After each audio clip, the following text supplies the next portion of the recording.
Okay, great, let's go. First things first, let's get that apartment. George told me to look in the newspaper for apartment shares. Taking his advice, an apartment was located. I was to share it with two other guys, two strangers. The first roommate was a very tall native tribe Alaskan guy, maybe an Aleut or an Inuit. This guy laughed a lot and smoked pot all the time. He, look at the rocket ship, referring to the pin joint he was smoking. This guy was kinda weird. He was a nice fellow and hopefully harmless. The other roommate had just gotten out of jail, after spending 2 years behind bars for selling cocaine. The ex-con was named Howard. He was a very pleasant fellow. We would play pool some nights at close-by Chilcoot Charlie's. Maybe we'd go to Papa Joe's, a local old-school burlesque house with stage shows. The apartment share would go for about 2 months or so. It was walking distance to work and the roommates were okay. We all minded our own business. I kept up with my daily road running routine. Searching for some nice road runs, I found a great old abandoned train track to run on. This train corridor had been abandoned by a giant earthquake in the 1960s. The trail passed through the area named Earthquake Park, which had some uneven terrain, due to the devastation that it had experienced. There was a great view of the mountain, and lots of fresh air. There was also nice bicycle trails that could take you onto town. The job was pretty cool too. What's not to love, being trained to operate a one-man TV station? We were located in Spanard, in what was suburban Anchorage. I was a holder of an FCC license and would be responsible for turning the main transmitter on in the morning, or shut it down at night, depending on the shift. I would run the playback board after tending to the transmitter. At sign-on at 6 a.m., the old Dumont transmitter was turned on with a few large breakers. The power increased to go within a certain range, that was marked off with small red pieces of tape on the readout gauge. My shift assignment would include some weekend work. Saturday and Sundays, after powering up the Dumont, it was time to load all the playback tape machines. The station had 2 giant RC80 R60 and 70 quadruplex videotape machines, 10 feet wide by 6 feet high, with all sorts of dials and knobs. The monster of a machine would hold heavy, 30 to 35 pounds reels of 2-inch tape.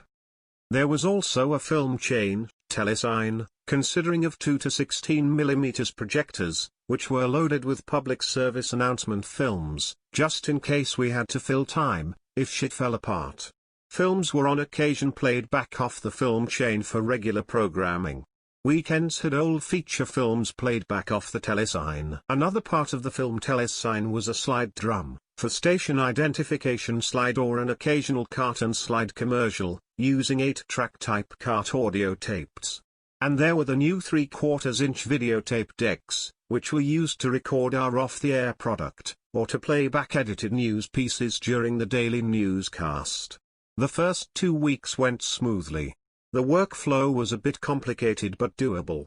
During the day, we would record all the aired quad 2-inch tape playbacks onto 3/4-inch tape, filling a few heavy travel cases. These cases would be sent off to the North Slope by float plane. On the North Slope, there were Royal Company camps and the recorded material on the tapes offered a connection to the lower 48 states. The network programming, 2-inch tapes, were bicycled to Hawaii, then to Alaska or vice versa, I don't remember. The shows would air 2 weeks after original air dates. BP's Ohio and Arco were the companies that got these boxes of 3/4 tape recordings. The tapes providing the workers with mostly CBS primetime stuff shows. In the fall, weekends was also football time, where we would go live with network football games transmitted out of the NYC headquarters. Weekends, we were a skeleton crew, me and my local tape guy, Gary. After a few months at work, it was time to find a new apartment. Gary, my weekend tape operator, was now my new roommate. We got a place a few miles out of town with a radio DJ Jeff. The company, Northern Television, where we worked, had an AM and FM radio station and a music center, for music for the malls. Our third roommate worked as a DJ for one of the radio stations. I had a car now, which was needed to drive the 2 miles to work from the new apartment. I was driving a powder blue Opel Kadett, part of my news routine. Before the Sunday network football games, the big machines were loaded by myself, since Gary came in later. Alone, in the empty station, 3 hours of religious programs would be loaded and played back. It was an easy few hours. Gary then arrived to set up for the football broadcast, which was jam-packed with local commercial spots.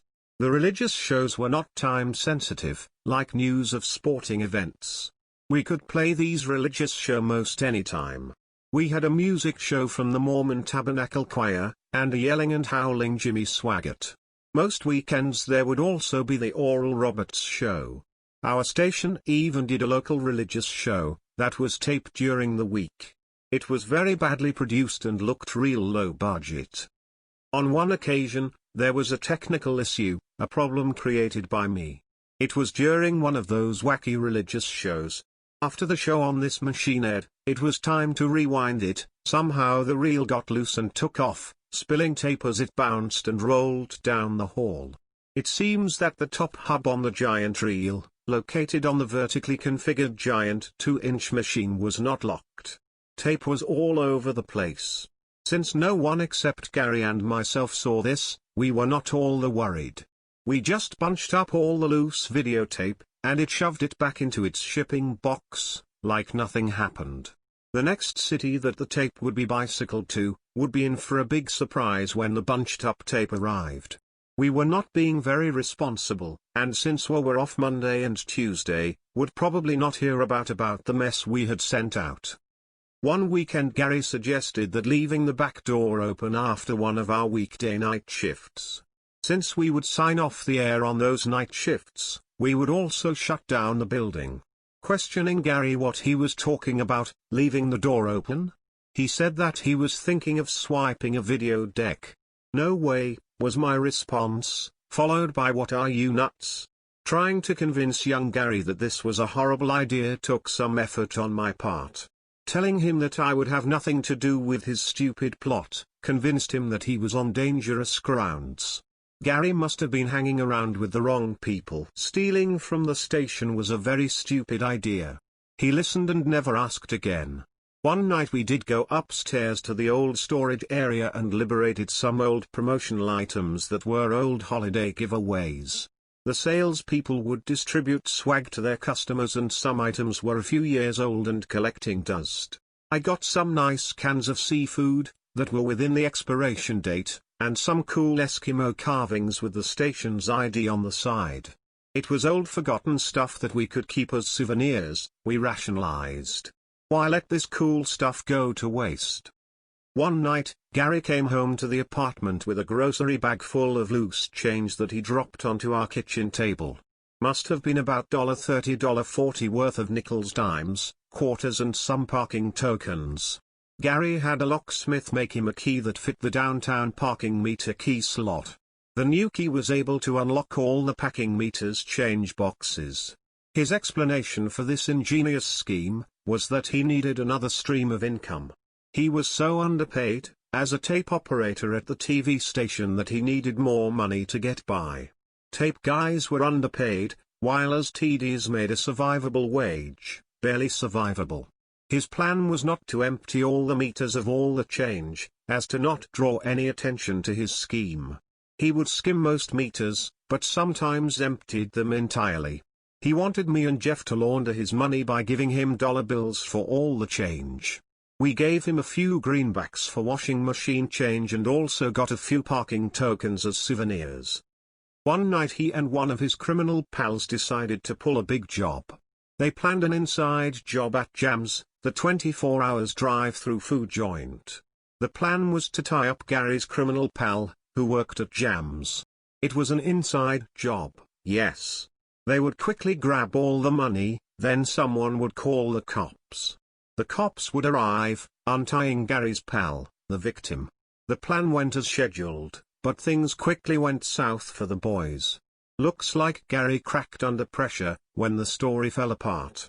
Gary's pal went to the pokey. The time was right to get my own apartment. I found a great place, this one located right behind the station. The place looked like a log cabin.